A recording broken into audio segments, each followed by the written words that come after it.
আগামী 11ই জুন মেক্সিকোতে তাদের ওপেনিং ম্যাচ দিয়ে শুরু হচ্ছে এবারকার ফিফা ওয়ার্ল্ড কাপ 2026।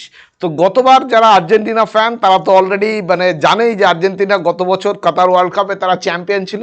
তবে এবার যেটা সমস্যা সেটা হচ্ছে এবার কিন্তু তাদেরকে খুব বেশি ফেভারিট হিসেবে ধরা হচ্ছে না। এবার অন্যতম ফেভারিট অবশ্যই গতবারের যারা রানার্স আপ ছিল সেই ফ্রান্স এবং তার সাথে স্পেন। তো স্পেন না ফ্রান্স না আর্জেন্টিনা নাকি এই 5বার ওয়ার্ল্ড কাপ জেতা যে দলটি ব্রাজিল নাকি অন্য কোনো দল, কারা এবার চ্যাম্পিয়ন হবে তার জন্য আমাদেরকে অপেক্ষা করে থাকতে হবে 19 জুলাই পর্যন্ত। 11ই জুন থেকে 19 জুলাই ফিফা ওয়ার্ল্ড কাপ 2026 এবার হতে চলেছে কোথায়? তিনটি দেশে। গতবার শুধু কাতারে ছিল, তবে এবার হতে চলেছে তিনটি দেশে। তার মধ্যে একটি অবশ্যই ইউনাইটেড স্টেটস অফ আমেরিকা, একটি কানাডা এবং একটি মেক্সিকো। তো 3 দেশে এবার ওয়ার্ল্ড কাপ হোস্ট করছে। কিন্তু এবারকার ওয়ার্ল্ড কাপের অন্যতম বড় আকর্ষণ এই 3টি দেশে ওয়ার্ল্ড কাপ হোস্ট করা নয়। এই 3টি দেশের মধ্যে একটি দেশ ইউনাইটেড স্টেটস অফ আমেরিকা এই মুহূর্তে যুদ্ধে ব্যস্ত, এবং যে দেশটির সাথে তারা এই মুহূর্তে যুদ্ধে ব্যস্ত সেই ইরান এবার ওয়ার্ল্ড কাপ খেলতে আমেরিকাতেই যাচ্ছে। ভাবা যায়?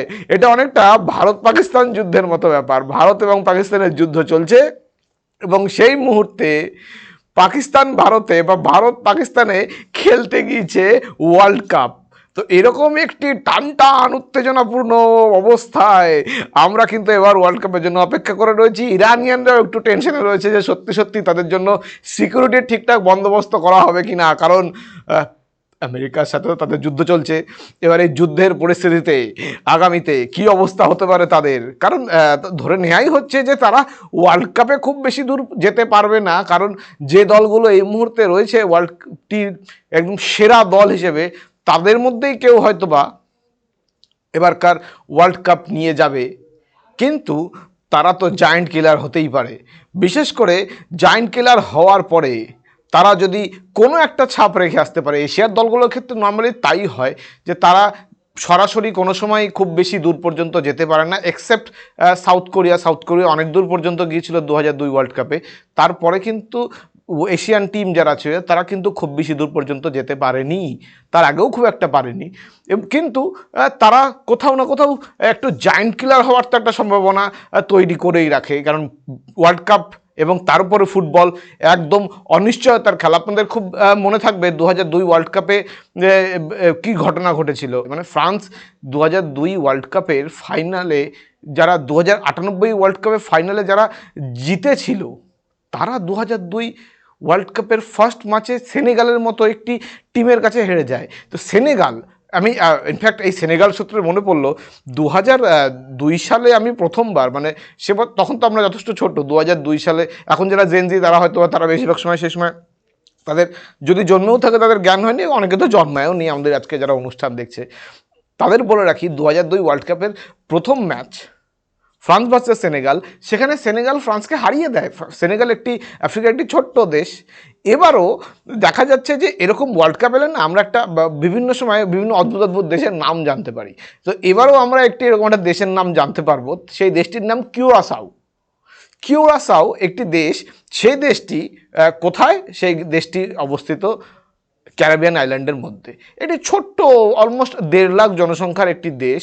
সেই দেশটি ক্যারিবিয়ান আইল্যান্ডের মতো এরকম একটি অসাধারণ সিনিক বিউটিওয়ালা একটি দেশ। সেই দেশটি ফুটবল খেলে এবং দেশটি পুরোপুরি স্বাধীনও নয়, এখনও নেদারল্যান্ডসের আওতায়।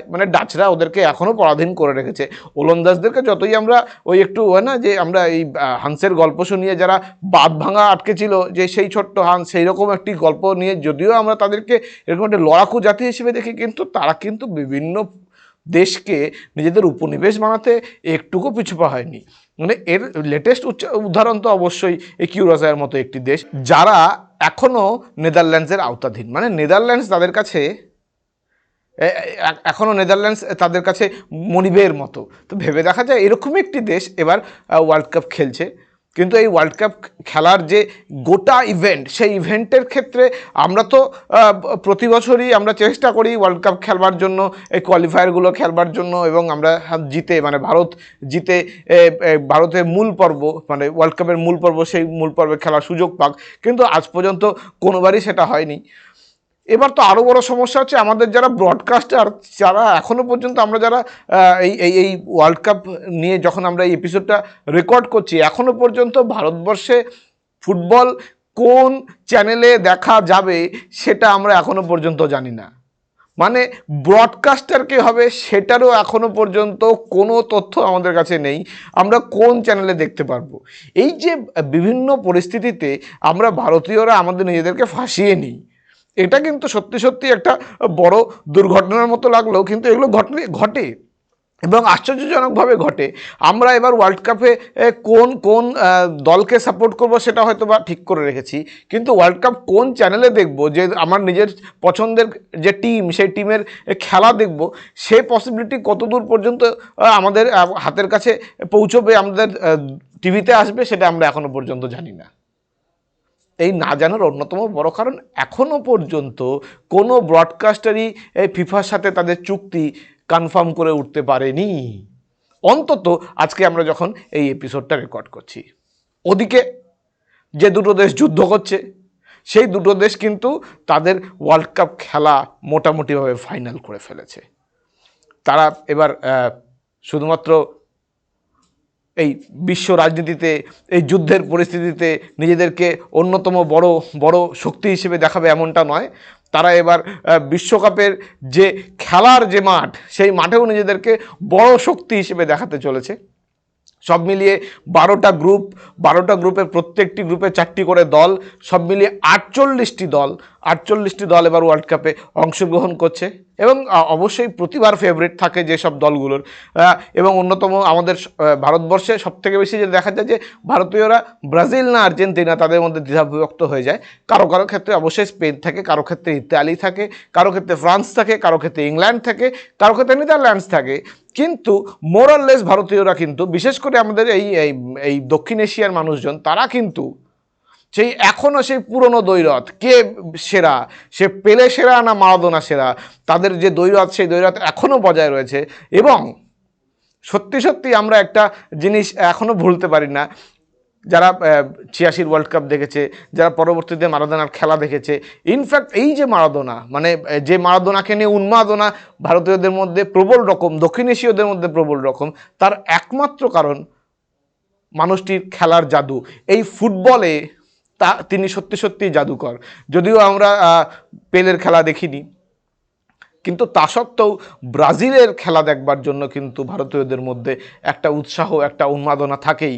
তার অন্যতম বড় কারণ রোনাল্ডিনহোদের মতো খেলোয়াড়, যারা প্রতিবার আমাদেরকে এই ফুটবলের মঞ্চে নিজেদের যে জাদু, সে জাদু দেখিয়েছে এবং আমরা মন্ত্রমুগ্ধের মতো এই খেলা দেখেছি। প্রতিবার আমাদের ক্ষেত্রে এই ঘটনাগুলো, এই আশ্চর্যজনক ঘটনা, সেগুলো আমাদের চোখের সামনে প্রতিবার দেখবার সুযোগ করে দেয় এই ওয়ার্ল্ড কাপের মঞ্চ, ফিফা ওয়ার্ল্ড কাপ। যদিও অলিম্পিক পৃথিবীর সবথেকে বড় স্পোর্টস ইভেন্ট, কিন্তু যদি আমরা মানে এই রাইভালরির কথা ভাবি, মানুষের উন্মাদনার কথা ভাবি, তাহলে পৃথিবীর সবথেকে বড় স্পোর্টস ইভেন্টের নাম ফিফা ওয়ার্ল্ড কাপ। এবং সেই ফিফা ওয়ার্ল্ড কাপ 2026 আগামী 11ই জুন শুরু হতে চলেছে মেক্সিকো সিটিতে। এবং 3টি দেশ হোস্ট, তাদের মধ্যে একটি মেক্সিকো, একটি আমেরিকা এবং একটি কানাডা। এই যুদ্ধ পরিস্থিতিতে ইরান যাবে সেখানে খেলতে, এবং আমাদের এই গোটা পৃথিবীর তাবর সেরা ফুটবল খেলিয়ে দেশগুলো, তারা আমাদের সামনে হাজির হয়ে যাবে তাদের সেরা দল নিয়ে, তাদের সেরা খেলা নিয়ে। আমরা লাতিন আমেরিকার শিল্প দেখব, আমরা ইউরোপের ফাস্ট ফুটবল দেখব, টাচ অ্যান্ড রান ফুটবল দেখব, আমরা তিতিকাকা দেখব, আমরা কত কিছু দেখব এবং সব কিছু দেখব। তার সাথে সাথে শুনবো, কারণ আপনারা জানেন যে অলরেডি শাকিরার যে থিম সং এবছরের, সেটাও রিলিজ হয়ে গিয়েছে। যদিও আমার থিম সঙ্গের ক্ষেত্রে 2006 লাস্ট যখন শাকিরার ওয়াক্কা ওয়াক্কা এসেছিল, তারপরে যতগুলো থিম সং এসে, সেই থিম সংগুলো নিয়ে কিন্তু একটু হলেও আমার একটু মানে আমরা ঠিক মনে রাখতে পারি না। তার আগে অবশ্য মনে রাখার মতো অন্যতম বড় ছিল যে cup of life, Ricky Martin. আমার তো এখনও কানে বাজে দ্য কাপ অফ লাইফ। আমরা সুযোগ পেলে এখনও দ্য কাপ অফ লাইফ দেখবার, যদি কোথাও সুযোগ পাই আমরা এখনও দেখি। এখনও রিকি মার্টিনের সেই ছবি, সেই ভিডিও এখনও আমাদের মধ্যে গেঁথে রয়েছে। তো তো ওয়ার্ল্ড কাপ যে শুধুমাত্র খেলা তা নয়, ওয়ার্ল্ড কাপ একই সাথে কিন্তু আমাদের মিউজিক্যালি একটা জার্নির মধ্যে দিয়ে নিয়ে যায়, এবং পরবর্তী বহু বছর আমাদেরকে এই ওয়ার্ল্ড কাপ স্মৃতি দিয়ে যায়, গানগুলো আমাদের মধ্যে থেকে যায়। ভেবে দেখুন যে ভুভুজেলা, যখন সাউথ আফ্রিকায় ওয়ার্ল্ড কাপ হচ্ছে সেই সময় ভুভুজেলা নামে একটা বাঁশি চলে এলো। এই বাঁশি সম্পর্কে গোটা পৃথিবী জানতে পারলো, ভুভুজেলা একটি বাঁশির নাম। সেই বাঁশি গোটা ওয়ার্ল্ড কাপ জুড়ে বিভিন্ন স্টেডিয়ামে বাজানো হলো। ভাবা যায় এরকম ঘটনা কিন্তু একমাত্র ঘটে ওয়ার্ল্ড কাপ ফুটবলেই। যে ওয়ার্ল্ড কাপ ফুটবল এই মুহূর্তে এবং অতীতেও পৃথিবীর সবথেকে বড় এক্সাইটিং স্পোর্টস ইভেন্ট, সেই স্পোর্টস ইভেন্ট আমরা চাক্ষুষ করতে চলেছি আগামী 11ই জুন। সেদিন শুরু হচ্ছে ওয়ার্ল্ড কাপ, খেলছে সব মিলিয়ে 48টা দল। আমরা অপেক্ষা করব আমাদের কদিন টার্ন আসে, কোন দিন আমরা খেলতে পারি। তবে যতদিন না আমাদের টার্ন আসছে, যতদিন না আমাদের সুযোগ আসছে, ততদিন পর্যন্ত তো আমরা পৃথিবীর অন্যান্য দেশকে সাপোর্ট করতেই পারি। আমরা ব্রাজিলকে সাপোর্ট করতে পারি, আমরা আর্জেন্টিনাকে সাপোর্ট করতে পারি, আমরা স্পেনকে সাপোর্ট করতে পারি, আমরা নেদারল্যান্ডসকে সাপোর্ট করতে পারি, আমরা ইংল্যান্ডকে সাপোর্ট করতে পারি, জার্মানিকে সাপোর্ট করতে পারি। পৃথিবীর প্রচুর বড় এই ইউরোপ এবং তার সাথে সাথে লাতিন আমেরিকার এই সেরা ফুটবল খেলিয়ে দেশগুলো, সেরা ফুটবলাররা, লিওনেল মেসি সেরা ফুটবলার, আমরা প্রত্যেককে দেখতে পাবো এবং এই ফুটবল মঞ্চে তাদের পায়ের জাদু নিয়ে, এবং দেখতে পাবো কিছু অত্যাশ্চর্য গোল, কিছু অত্যাশ্চর্য সেভ এবং কিছু অত্যাশ্চর্য ম্যাচের ফলাফল। গতবারের চ্যাম্পিয়ন আর্জেন্টিনা, গতবারের রানার্স আপ ফ্রান্স, এবারের চ্যাম্পিয়ন কে হচ্ছে তার জন্য অপেক্ষা করতে হবে 19শে জুলাই পর্যন্ত। তবে আবারও বলেছিলাম শুরুতেই, এবার ধরে নেওয়া হচ্ছে উইন প্রেডিক্টর অনুযায়ী সবথেকে বেশি সম্ভাবনা রয়েছে গতবারে যারা রানার্স আপ হয়েছিল সেই ফ্রান্সের, অথবা অন্যতম বড় আরও একটি ইউরোপিয়ান শক্তিশালী দেশ স্পেনের। এবার কিন্তু লাতিন আমেরিকার পার্সেন্টেজ অনেকটাই নিচে নেমে এসছে আর্জেন্টিনা ব্রাজিলের। যদিও আর্জেন্টিনা ব্রাজিল এরা অনেক ক্ষেত্রে ফেভারিট হিসেবে শুরু না করলেও কোথাও যেন সেরার জায়গায় পৌঁছেই যায়। তো যারা ফিঙ্গার্স ক্রসড, আমরা যারা লাতিন আমেরিকার ফুটবলের ভীষণ বড় ফ্যান, তারা চাইবো লাতিন আমেরিকার কোনো দলই এবার ফুটবল ওয়ার্ল্ড কাপ নিয়ে যাক। কিন্তু যেহেতু ফুটবল অনিশ্চয়তার খেলা, সেই অনিশ্চয়তার খেলায় কারা জেতে তার জন্য তো আমাদেরকে প্রতিদিন টিভির পর্দার সামনে বসতে হবে, এবং টিভির পর্দার সামনে বসে আমাদের পছন্দের দলকে সাপোর্ট করতে হবে। এবং আমরা আশা করব যে এই যে প্রসার ভারতী হোক বা অন্যান্য যারা ব্রডকাস্টিং কোম্পানি রয়েছে, তারা ফিফার সাথে এই চুক্তি খুব তাড়াতাড়ি করে ফেলুক, এবং কোন চ্যানেলে আমরা ওয়ার্ল্ড কাপ ফুটবল দেখতে পারবো সেটাও আমাদের কাছে খুব শীঘ্রই পরিষ্কার হয়ে যাক। কারণ মাত্র তো আর কয়েকটা দিন বাকি, এই কয়েকদিনের মধ্যেই আমাদের যাবতীয় প্রস্তুতি সেরে নিতে হবে। এবং অনেকে কিন্তু এই ঘটনাটি প্রতিবার ঘটায়, সেটা হচ্ছে ওয়ার্ল্ড কাপ ফুটবল দেখবার জন্য নতুন টিভি কেনে। কারণ নতুন টিভিতে ঝা চকচকে এই নতুন যে টিভি আসছে, সেই টিভি স্ক্রিনে ওয়ার্ল্ড কাপ ফুটবল দেখার যে মজা, এটা কিন্তু ভারতের ইকোনমির জন্য একটা বড় প্লাস পয়েন্ট। এই সময় কিন্তু টিভি বিক্রির পরিমাণও অনেকটাই বেড়ে যায়। তো সবটা মিলিয়ে ওয়ার্ল্ড কাপ ফুটবল আসছে, ওয়ার্ল্ড কাপ ফুটবল আসছে আপনাদের সামনে, ওয়ার্ল্ড কাপ ফুটবল আসছে গোটা পৃথিবীকে নিজেদের খেলোয়াড়দের এই পায়ের জাদু দেখানোর জন্য। অপেক্ষা করুন 11ই জুন পর্যন্ত। আমরা ওয়ার্ল্ড কাপ ফুটবলের আরও অনেক মজাদার খবর নিয়ে আবারও আপনাদের সামনে হাজির হয়ে যাব গ্লোবাল ইনসাইট নিয়ে। আমাদের উপর ভরসা রাখুন, আমরা অবশ্যই সার্ভিস প্রোভাইডার হিসেবে আপনাদের কাছে এই ফুটবলের যে ব্রডকাস্টার, সেই ব্রডকাস্টারের খেলা আপনাদের কাছে পৌঁছে দেব, এবং একই সাথে আপনাদেরকে পৌঁছে দেওয়ার চেষ্টা করব সেরা কিছু মুহূর্ত। সঙ্গে থাকুন, দেখতে থাকুন আরসি টিভি সংবাদ।